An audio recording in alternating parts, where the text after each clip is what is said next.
Hello friends, and welcome to the channel. As you can tell, I'm bundled up in a blanket because my heat is out, and it is currently 50 degrees in my house. But the show must go on, and therefore I am here to record my review of the Royal Rumble in Saudi Arabia.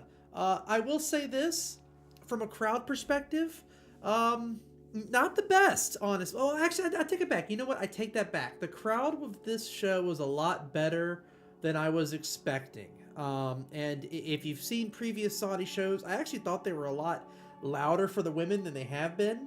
I mean, the Saudis were literally chanting for Charlotte Flair, which I was not expecting whatsoever, and my group chat also was not expecting. But this is, once again, another PLE for WWE that is getting hate for no fucking reason. It's like nothing. Again, I've said this before. I feel like I've said this every single PLE in the last 12 months from WWE and the online hate that it gets. I don't think they can win. The online community has been gestrated to the point of hating anything that WWE does, that it doesn't matter anymore what they do. You're not going to please the internet. You're just not. And it also doesn't just apply to WWE. I've seen a lot of people bitching about AEW and New Japan. Man, I don't think you guys like wrestling. That's the thing. I just don't think a lot of you guys like wrestling. But I digress. We're here to review the Royal Rumble.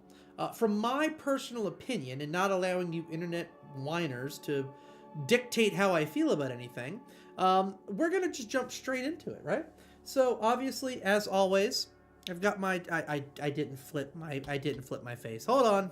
There we go. I'm now facing the right direction, so when I point right here, it points where I want to go. Over here we have my ratings of, well, at least, my chart, ranging from 0 to 10. I've successfully trained 2 of the 3 people I'm reviewing with to use fucking numbers instead of letters, but Rob is holding true to his letters over there. But a 10 and a 9 is an A, an 8 and a 7 is a B, 6 through 4 is a C, C plus, C, C minus, 3 and a 2 is a D, and a 1 and 0 is an F. We haven't had too many 3s, 2s, and 1s, but we have had a 4 lately, so they're not unheard of, so we still use them on the chart here. As you can tell, above me we have Kane's review. Of course, on the top right there we have Tom's. For those of you guys that are new to my reviews, Tom is new to wrestling. He never watched WWE. He just heard us talk about it for years, literally until SummerSlam. We got him to start watching wrestling right around SummerSlam, and he has been a huge fan ever since. I don't know how he did it, but we did it. But he's literally watched with us every single week ever since SummerSlam. So this is his first ever Rumble. So if you guys don't like his reviews, keep that in mind. He's never seen a Royal Rumble before. He's never seen any of them. Well, he watched last year's in preparation, and I think the WWE YouTube channel was showing like a Royal Rumble marathon, so he watched some of that. So he had an idea of what this was going to be about coming in, but he had never actually seen one as it developed. And of course, Rob's ratings are on the far right there. So Rob, my friend Tom, aka Redundancy, if you're a fan of the channel. That guy Tito is Rob's username. And of course, Kane Plays Games above me. I'll have all their stuff linked below, although I don't think Tom and Rob have much to actually to promote. But we're going to start things off, as you can tell by the reviews I have listed here. The Women's Royal Rumble, which was the opener for the show. And personally, I fucking loved this Rumble. I absolutely thought that the women showed out. I thought Sol Ruca might be one of my favorite women in the entire roster, both NXT and main roster. She's so fluid with her movements. Everything has a purpose. Everything is calculated, and everything is well timed. As long as her opponent doesn't screw her over, she will put on a good match. She hasn't even been on the main roster much yet, and she's already showing to be someone that you can put in a match with anyone, whether she's winning or losing, and it will be a good match. There's not a ton of wrestlers out there that are good no matter who they're against. Io Sky is probably one of the only ones. I mean, I love Rhea Ripley. I'm a huge Rhea Ripley fan. but there's some people that she just doesn't put on a good match with. It's just how it is. It happens.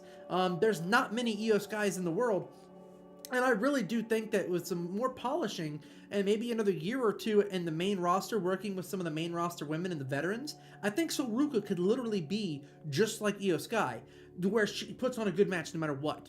Ironically, on the men's side, my take there is Sami Zayn, but that apparently might get me crucified on the internet. We'll come back to that in a little bit. But for the women's Rumble, I loved Soruka's performance. I thought it stole the show. Lash Legend was phenomenal. Who really shocked me in this?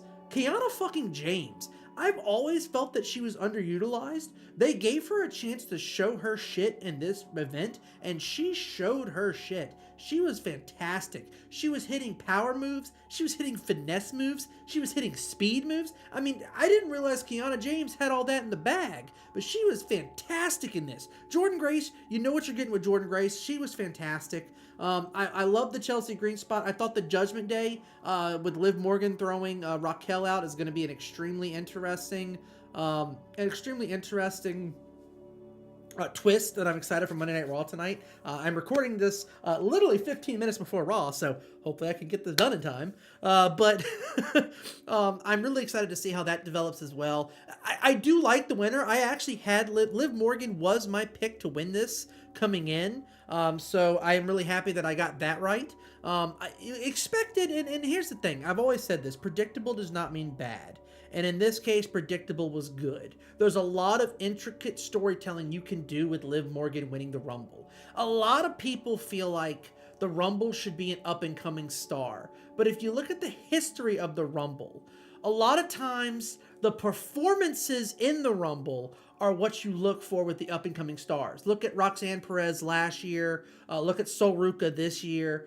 And I feel like that's where the up-and-coming stars can shine, is who is your top 4? Who is your top 5? Who is your last ones in the match? That's usually who is going to be a main player going forward. The fact that Soruka was in there with Liv Morgan and Tiffany Stratton tells me she is going to be a major player going forward.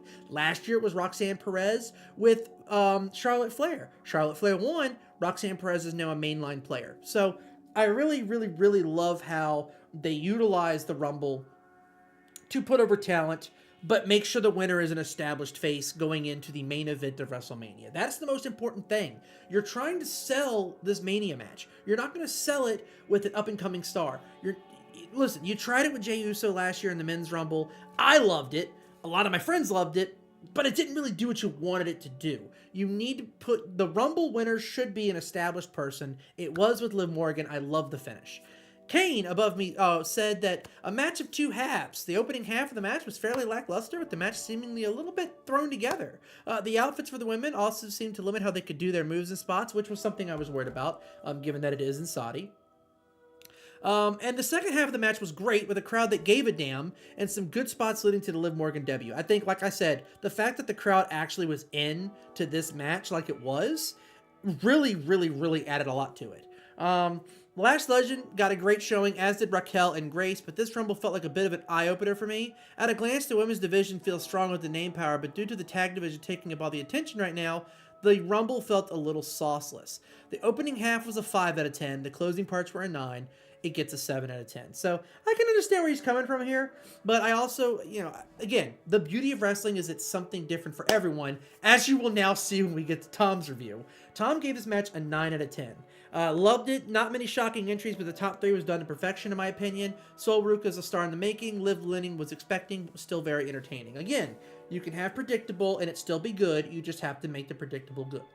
Rob gave the match a B, or a 7 out of 10. So with the fact that I also am giving this match a 9 out of 10, we're going to end up getting it a solid 8, which again, that's not bad. 2 9s, 2 7s, an 8 in the middle of both of them. I think that's an excellent spot to put it. I think we can all kind of agree that this was still a very, very, very good Royal Rumble match.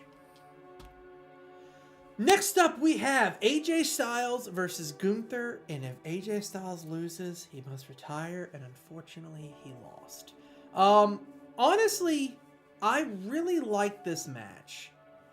I gave it an 8 out of 10, which I know I usually give my rating at the end, but I gave this match an 8 out of 10, and the only reason it's an 8 and not a 9 is because they gave AJ Styles the ending that they should have given John Cena.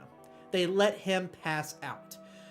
This match was phenomenal. This was literally, I mean, AJ Styles pulled out moves that he hasn't hit in about 5 or 6 years. And some of them that he's hit in the past, but he really turned back the clock in the last 12 months. I feel like we were really watching AJ Styles' retirement tour without realizing we were. But I loved the match. I thought it was fantastic. I thought him and Gunther played off each other great. I thought the chemistry was great. My buddy David, who didn't provide a review, but he did say this was probably Gunther's best match. Since maybe, in my opinion, since his WrestleMania 39 match, the triple threat against Drew McIntyre versus Sheamus. This was his best performance. From his side. Like, a lot of times, like, he works really well with his opponent. Like, no Gunther match is bad, in my opinion, but a lot of times Gunther plays his opponent. He allows his opponent to look good, and then he beats them down from doing so. He makes his opponent look good, then he dominates. This was the one time where AJ Styles let Gunther look good, and then it repaid itself back. It was a really good motion. It was really good chemistry between the two. It wasn't the typical Gunther formula of Gunther dominating and then the face coming back and then Gunther squashing him at the end. This was a perfect back and forth match, which I want to see more of. Listen, Gunther can be your big bad, but still put on good back and forth matches. You can't have the same repeated strategy of this Gunther dominate, Gunther dominate, Gunther. No one wants to fucking see it. You're gonna lose the momentum. You're gonna lose his heat. People aren't gonna want to see him anymore. It's gonna get repetitive. Look at fucking Roman Reigns, which again we'll come back to this in a second too. But no one wants to see Roman Reigns in the title picture anymore because it's the same shit every single time. It's getting boring. It's getting repetitive. And it's just, you're not gonna get a good Gunther match if you keep letting him do that. So this was the perfect way to show that he could put on a great match, and AJ Styles went out exactly how AJ Styles wanted. I saw a report that said the WWE wanted to sign him for another year, a 12-month contract to get him through December and let him do a full year like Cena did. AJ Styles chose himself to retire at the Rumble. Now, did he do it because it's poetic, because he entered exactly 10 years ago in the Royal Rumble back in 2016? Or did he do it because he wants to do his retirement tour in either AEW or the place that literally made him who he is, TNA? Maybe he wants to do one more year at TNA, which, if that's the case, all power to him. I would really kind of be pissed if he goes to AEW, not just because I'm an AEW hater, even though I kind of am. I just feel like that would be kind of a weird thing when TNA is what made you who you are. You should probably go ahead and spend your last year with TNA. That's my opinion on it, but again, I'm sure an AEW shill is going to be upset with me in the comments. That's okay. You can be upset. I don't care. I have my opinions. You have yours. We deal with them. Overall, like I said, I gave this match an 8 out of 10. Kane above me. Gunther versus AJ Styles. Listen, it's no secret that I bloody love me some Gunther. That being said, I also love me some AJ Styles. And man, this was the bitter pill to swallow. I'd say it was fairly obvious going into the match that Styles is wrapping things up. He's been open about it, and they've been trying to prepare us for the end with the Shinsuke match and his promos, but I wanted to believe. He made me believe, which makes it that much more heartbreaking. An excellent match between the two, with Styles tapping into the fire that made him the best WWE performer of the late 2010s, and Gunther doing everything possible to make the calf crusher the most important move in wrestling. I will agree with that. The fact that he consistently avoided that calf crusher, because again, story-wise, he tapped out to that bitch on Monday Night Raw a couple weeks ago. He did tap to that move. He spent the entire match avoiding that move. Genius level of technicality by Gunther. So I definitely agree with that point by Kane there. If this truly is the end with no additional stints on a retirement tour, it's been an absolute joy to watch Styles over the years. Thank you, AJ. The GOAT won, but at what cost? 9 out of 10. Kane on the other side, or Tom on the other side, said, AJ was Gunther, 8 out of 10. Great match with the wrong ending. Plus, the weight of the retirement gamble kind of killed the enjoyment, at least for me, because all I think of was, come on, AJ, turn it around instead of, damn, this match is close, and both men are wrestling their asses off. Now, again, keep in mind with Tom's review there that Tom is new to wrestling. So he's not used to these retirement things, and we really haven't had one like this in a while. But this is really what you want to see in retirement matches. Now, not every retirement match has ended in a loss. And I think because not every retirement match has ended in a loss, you do have that hint of, come on, AJ, you got this. And then you're upset, you're sad. Wrestling is supposed to evoke emotion. It is supposed to make you sad. It's supposed to make you laugh. It's supposed to make you cry. It's supposed to make you cheer. That is the point of wrestling. And so to be upset, like come on, AJ, turn around and be upset that he lost. That's the point. So for me, I didn't take a point off for that. Ironically, I took a point off because I liked the ending. And they should have given it to Cena. But I still, again, it's Tom's opinion. Tom still gave the match 8 out of 10. It was a great match, but the ending hurt for him. And that's completely fine. It's completely valid. And everyone is entitled to their own opinions. Rob apparently really liked this match as well. He gave it a B. I don't know if he meant to give it like a 7 or if he meant to give it an 8 out of that, but regardless, whether he gave it an 8 or not, it would just be like an 8.25 if he did. So it's going to be an 8 regardless. Of course, with it being a 7, it is exactly an 8, but it's going to be an 8 regardless, so that kind of works out. Next up, we have Sami Zayn versus Drew McIntyre, a match that I was both really looking forward to and really not looking forward to. And the reason is, I have been very open about being a huge Sami Zayn fan. Sami Zayn is probably my favorite wrestler in the entire industry right now, since Kenny Omega is like 80 years old and his body can't do it anymore. It is probably Sami Zayn. I love Sami Zayn. Sami Zayn makes me feel like I could be a wrestler one day, which I feel like is also why most other people don't like him. But I love the way he works. I love the fact that, again, like I said before, Sami Zayn can pretty much go with anyone in the ring, and it become a good match. This match was no different. A solid match between the two. Finally, they didn't just make it a beat the shit out of Sami Zayn. Again, sort of like how Gunther matches are always, Gunther dominates, the guy comes back, Gunther wins in the end. Sami Zayn matches are Sami Zayn gets his ass kicked, he makes a stand at the end, and then I would say about 70% of the time, he ends up winning in the end. This time, they didn't let him happen. Now, I have heard some reports that this is his Cody Rhodes moment.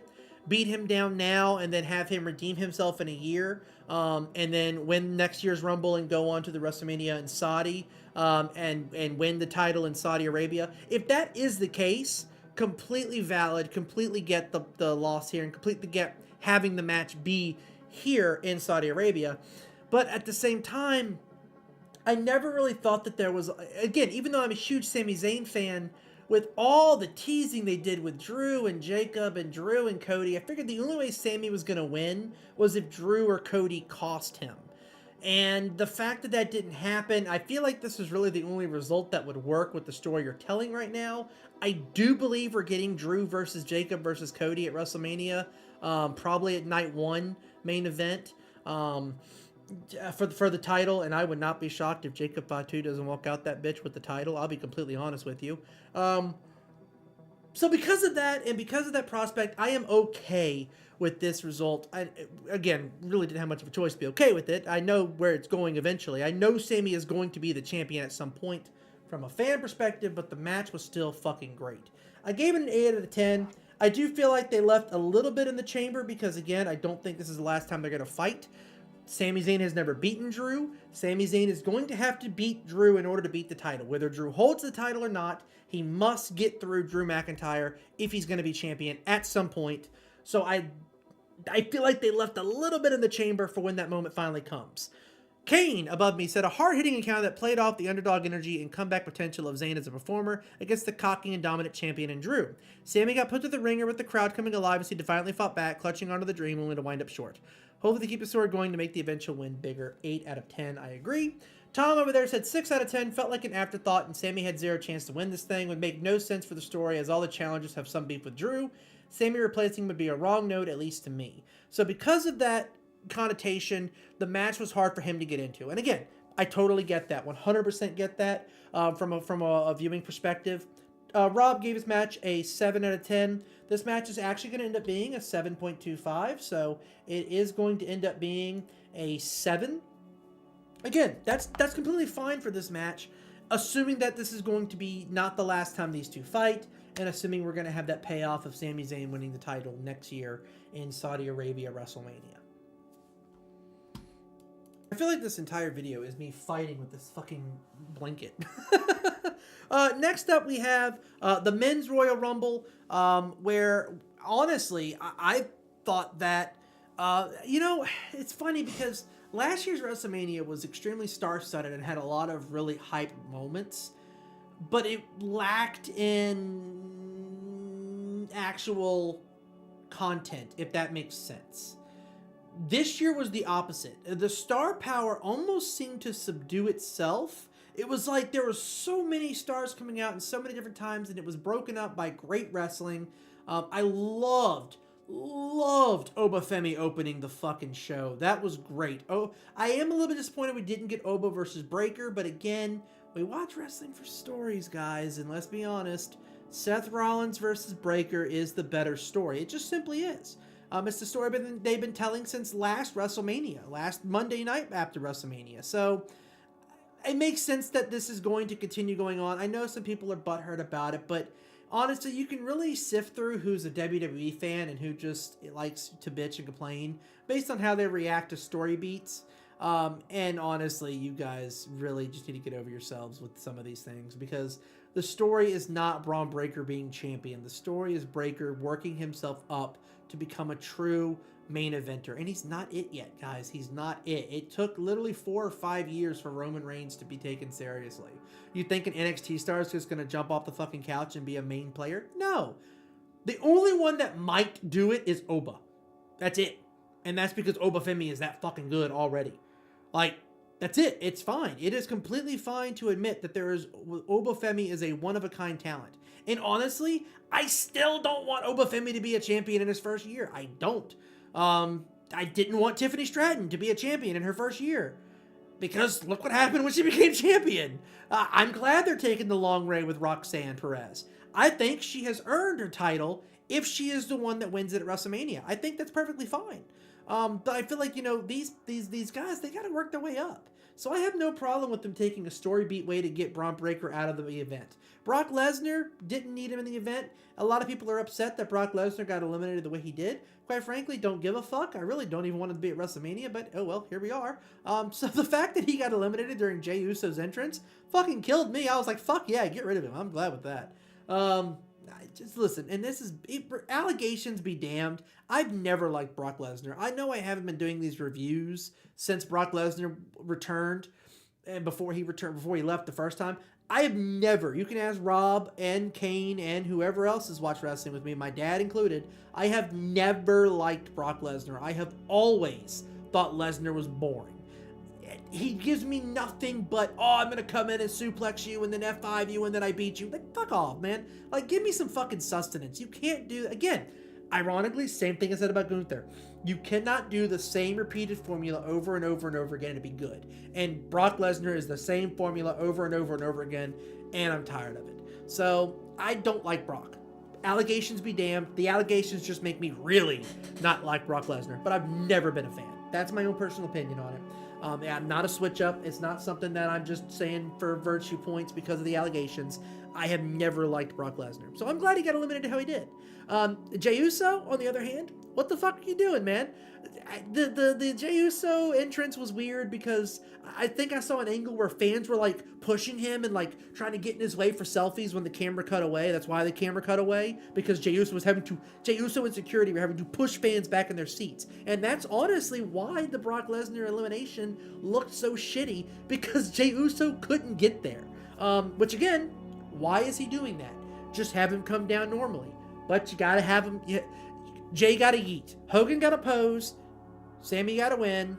Jay gotta eat. Jay gotta eat. That's just how it is, I guess. But overall, I thought the match was great. I thought La Parka and Iguana were fantastic in there. I really like Priest in this match. I know that'll be a controversial statement. I thought Obafemi looked excellent. And then Roman Reigns won. Now listen. Bloodline stands have ruined the WWE discourse. I can't take Bloodline stands seriously. They're obnoxious. They're disrespectful in general. They don't make good conversation. They exist to troll, and that's it.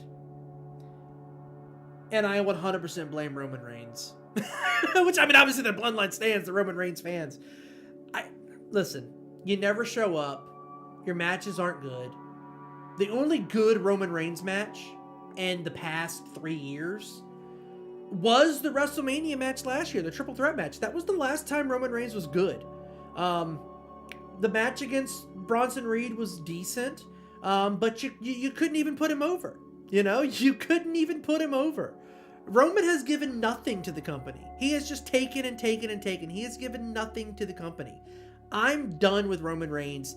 Because Roman Reigns won this match, the best that I can give this match is a 7. I love the match, but the winner fucking sucked. I hated the fact that Roman Reigns won. I would have rather it been LA Knight, would have rather it been Randy Orton. I would have fucking rather it have been Gunther, which I know would have probably really sent everyone off into a shitstorm. But I'm done with Roman Reigns. Cannot get behind in the Roman Reigns title run. So unfortunately, I gave his match a 7 because of the finish. But it was a fantastic Rumble outside of that. Oh, also the El Grande Americano was a really fun spot too. Kane's review. I'm seeing double. Quattro El Grande Americanos. A very fun Rumble with a very predictable and kind of lame finish. The matchup was a great time all around though. Iguana and La Parka were great surprises. Powerhouse Hobbs, now Royce Keys, showing up made me feel like I woke up in a parallel universe. It just looks wrong seeing him in the same ring as Priest. That don't feel right. I do have a bone to pick with Triple H, though, sir. Why must you torture me so? Okay, so we played a drinking game, by the way, which I did. I played a drinking game. Kane played its own drinking game, but we were both playing drinking games. I was drunk by the end of this Rumble, by the way. I was absolutely intoxicated. So was Kane, because we picked a number, and that number we had to drink for every elimination they had, and then we had to chug our drink or finish our drink when our guy was eliminated. Kane had a different one. Kane just had to take shots every time his pick eliminated somebody. As you can tell, he got Obafemi, who eliminated the first 6 people. The man was gone by the 15th pick. I rolled number 1 as my drink for every elimination entrant, and it was Obafemi. Do you want me to die? Secondly, how dare you promise me the good time of Oba versus Braun and rip it away from me? I need this rectified ASAP. Anyway, other than a weird Brock elimination mid-Jey Uso Yeet Fest, it was a really fun match aside from the fairly bland choice of Roman as the winner. 8 out of 10. Tom over there also gave the match an 8 out of 10, saying, I'll start out by saying seeing Iguana and Parka in this match was amazing. They both did well. I'll conclude by saying this match had odd moments. Brock being eliminated while Jay was yeeting and taking his damn time getting to the ring. Drew randomly coming in for 2 seconds to get Cody out, then leaving. But the highs outweighed the lows, in my opinion. 8 out of 10. Rob also gave his match an 8 out of 10. So I'm the odd one out here that gave it a 7, which again, a 7's not bad by any means, but I am the odd one out in terms of the rating. We could have got a clean sweep on an 8, but a 7.75 is going to make it an 8 out of 10 anyway. So as you can tell, we fucking love the Rumble. All that 4 different people with 4 different opinions. You know, Tom prefers luchadors. Rob prefers technical wrestling. I love my powerhouses, and Kane just loves wrestling in general. So, well, I'm also just love wrestling in general. Powerhouse, technical, it doesn't matter. I love it all. But we have 4 different tastes of wrestling, and all 4 of us agreed this was a great Rumble. But if you look online, it's like this Rumble was dog shit. It's like this was the worst Royal Rumble of all time. And it's like, are you guys real people? The dead internet theory becomes more and more real every time I even check the IWC. What the fuck is wrong with y'all? Get help. Anyway, I'd love to hear what you guys think, unless you're also one of them, in which case I'd also love to hear what you think, so I can laugh at your bad opinions. I'll see you guys next time for actual video content, as well as the Elimination Chamber coming up. Remember, guys, I post more of the wrestling content on this channel. I do post gaming as well. I just recently posted a couple of videos, including a detective game that me and Kane started playing. That was a long upload. It was a very lengthy video.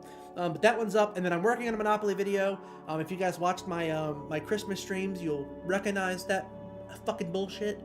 And then, of course, I've got a couple other videos coming up as well from the Christmas streams that we did 2 months ago. So I'm slowly getting those videos up, and then, of course, I'll be back here with you guys for these wrestling reviews when the Elimination Chamber comes around. So until then, y'all have a fantastic night, and I will see you later. Peace.